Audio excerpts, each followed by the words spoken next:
Hi ಎಲ್ಲ ವಿದ್ಯಾರ್ಥಿಗಳಿಗೆ educate Karnataka ಚಾನಲ್ಗೆ ಸ್ವಾಗತ.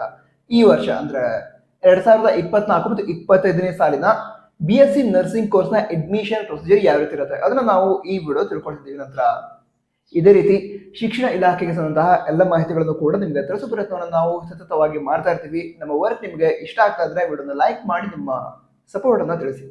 ಸರಿ, ಈಗ ವಿಷಯವನ್ನ ತಿಳಿದುಕೊಳ್ತಾ ಹೋಗೋದಾದ್ರೆ ಈ BSc ನರ್ಸಿಂಗ್ ಕೋರ್ಸ್ ಅನ್ನ ಮಾಡಬೇಕು ಅಂತ ಹೇಳಿದ್ರೆ ವಿದ್ಯಾರ್ಥಿಗಳು KCET ಎಕ್ಸಾಮ್ ಅನ್ನ ಬರೀಬೇಕು.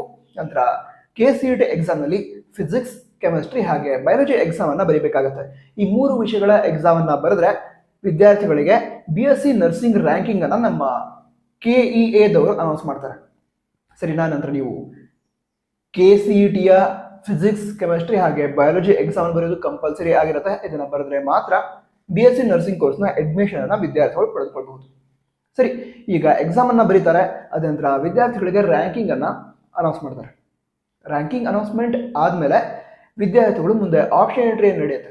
ಆಪ್ಷನ್ ಎಂಟ್ರಿ ಅಂತ ಹೇಳಿದ್ರೆ ವಿದ್ಯಾರ್ಥಿಗಳು ತಮ್ಮ ಪ್ರಯಾರಿಟಿ ಪ್ರಕಾರ ಕಾಲೇಜ್ಗಳ ಹೆಸರನ್ನ ಆಡ್ ಮಾಡಬಹುದು. ಆಡ್ ಮಾಡಿ ಕೇದವರಿಗೆ ತಮ್ಮ ಪ್ರಯಾರಿಟೀಸ್ ಅನ್ನ ತಿಳಿಸಬಹುದು. ಪ್ರಯಾರಿಟೀಸ್ ಅನ್ನ ಒಮ್ಮೆ ನೀವು ತಿಳಿಸಿದ ನಂತರ ನಮ್ಮ ಕೇದವರು ಮುಂದೆ ಕೌನ್ಸಿಲಿಂಗ್ ಸ್ಟಾರ್ಟ್ ಆಗುತ್ತಲ್ವಾ, ಫಸ್ಟ್ ರೌಂಡ್, ಸೆಕೆಂಡ್ ರೌಂಡ್, ಈ ರೀತಿ ಕೌನ್ಸಿಲಿಂಗ್ ಸ್ಟಾರ್ಟ್ ಆಗುತ್ತಲ್ವಾ, ಅವಾಗ ನಿಮ್ಮ ಪ್ರಯಾರಿಟಿ ಪ್ರಕಾರ ಕಾಲೇಜ್ಗಳನ್ನು ನಿಮಗೆ ಅಲಾಟ್ ಮಾಡ್ತಾರೆ. ಅಂದ್ರೆ ನಿಮ್ಮ ರ್ಯಾಂಕ್ಗೆ ನಿಮಗೆ ನಿಮ್ಮ ಪ್ರಯಾರಿಟಿ ಪ್ರಕಾರ ಸಿಗುವಂತಹ ಬೆಸ್ಟ್ ಕಾಲೇಜನ್ನ ಅಲಾಟ್ ಮಾಡ್ತಾರೆ. ಆವಾಗ ನಿಮ್ಗೆ ಆ ಕಾಲೇಜ್ ಇಷ್ಟ ಆದ್ರೆ ಅಡ್ಮಿಷನ್ ಮಾಡಿಸ್ಬೋದಲ್ಲಿ ಹೋಗಿ, ಅಂದ್ರೆ ಫೀಸನ್ನ ಪೇ ಮಾಡಿ ಕಾಲೇಜ್ಗೆ ಹೋಗಿ ಅಡ್ಮಿಷನ್ ಮಾಡಿಸ್ಬಹುದು. ಇಲ್ಲದ್ರೆ ಸೆಕೆಂಡ್ ರೌಂಡ್ ಏನಿರುತ್ತೆ ಅದಕ್ಕೆ ಹೋಗ್ಬಹುದು, ಇಲ್ಲದ್ರೆ ಸೆಕೆಂಡ್ ಎಕ್ಸ್ಟೆಂಡೆಡ್ ರೌಂಡ್ಗೆ ಹೋಗ್ಬಹುದು. ಈ ರೀತಿಯ ಅವಕಾಶಗಳು ಇರುತ್ತೆ. ನಂತರ ಈ ಒಂದು BSc ನರ್ಸಿಂಗ್ ಕೋರ್ಸ್ನ ಅಡ್ಮಿಷನ್ ಪಡೆದುಕೊಳ್ಳೋದಕ್ಕೆ ರ್ಯಾಂಕ್ ಎಷ್ಟಿರಬೇಕು ಅಂತ ವಿದ್ಯಾರ್ಥಿಗಳು ಕೇಳ್ತಾ ಇದ್ರು.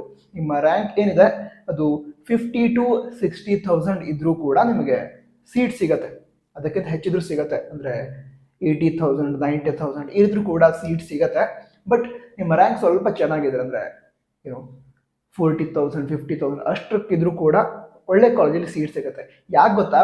ಈಗ ಹೆಚ್ಚಿನ ವಿದ್ಯಾರ್ಥಿಗಳು BSc ಅಗ್ರಿಕಲ್ಚರ್ ಮಾಡಬೇಕು ಅಂತಿರ್ತಾರೆ, ನಂತರ ವೆಟರ್ನರಿ ಮಾಡಬೇಕು ಅಂತಿರ್ತಾರೆ, ಅನಿಮಲ್ ಹಸ್ಬೆಂಡ್ರಿ ಮಾಡಬೇಕು ಅಂತಿರ್ತಾರೆ. ಈ ರೀತಿ ಯಾವ ವಿದ್ಯಾರ್ಥಿಗಳು PCB ಎಕ್ಸಾಮ್ ಬರೆದಿರ್ತಾರೆ ಎಲ್ಲ ವಿದ್ಯಾರ್ಥಿಗಳದ್ದು ಕೂಡ BSc ನರ್ಸಿಂಗ್ ರ್ಯಾಂಕಿಂಗ್ ಅನ್ನ ಅನೌನ್ಸ್ ಮಾಡಿರ್ತಾರೆ. ನಂತರ ಹೆಚ್ಚಿನ ವಿದ್ಯಾರ್ಥಿಗಳು BSc ನರ್ಸಿಂಗ್ ಕೋರ್ಸ್ ಅನ್ನ ಮಾಡಬೇಕು ಅಂತಿರಲ್ಲ, ಬಟ್ ಅವರು ಬಯಾಲಜಿ ಎಕ್ಸಾಮ್ ಕೂಡ ಬರೀತಾರೆ, ಅಂದ್ರೆ PCB ಎಕ್ಸಾಮ್ ಬರೀತಾರೆ. ಸೊ ಅವರ ರ್ಯಾಂಕ್ ಕೂಡ ಅನೌನ್ಸ್ ಆಗಿರೋದ್ರಿಂದ ರ್ಯಾಂಕಿಂಗ್ ಸ್ವಲ್ಪ ಜಾಸ್ತಿ ಬಂದಿರತ್ತೆ ನರ್ಸಿಂಗ್ ಮಾಡಬೇಕು ಅಂತಿರೋ ವಿದ್ಯಾರ್ಥಿಗಳದ್ದು. ಅದಕ್ಕೋಸ್ಕರ ನಿಮ್ಮ ರ್ಯಾಂಕ್ ಸ್ವಲ್ಪ ಜಾಸ್ತಿ ಬಂದರೂ ಕೂಡ ನಿಮಗೆ ಒಳ್ಳೆ ಕಾಲೇಜ್ಗಳ ಅಥವಾ ನಿಮಗೆ ಬೇಕಾಗಿರುವಂತಹ ಕಾಲೇಜ್ನಲ್ಲಿ ಸೀಟ್ ಸಿಗುವಂತಹ ಚಾನ್ಸಸ್ ಇರುತ್ತೆ.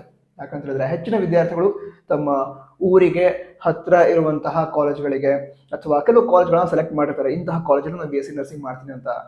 ಸೊ ಹಾಗಿರ್ಬೇಕಾದ್ರೆ ನಿಮಗೆ ಬೇಕಾಗಿರುವಂತಹ ಕಾಲೇಜಲ್ಲಿ ನಿಮಗೆ ಸೀಟ್ ಸಿಗಬೇಕು ಅಂತ ಹೇಳಿದ್ರೆ ನಿಮ್ಮ ರ್ಯಾಂಕ್ 30,000 to 40,000 ಇದ್ರೂ ಕೂಡ ಸಿಗುವಂತಹ ಚಾನ್ಸಸ್ ತುಂಬಾ ಜಾಸ್ತಿ ಇರುತ್ತೆ.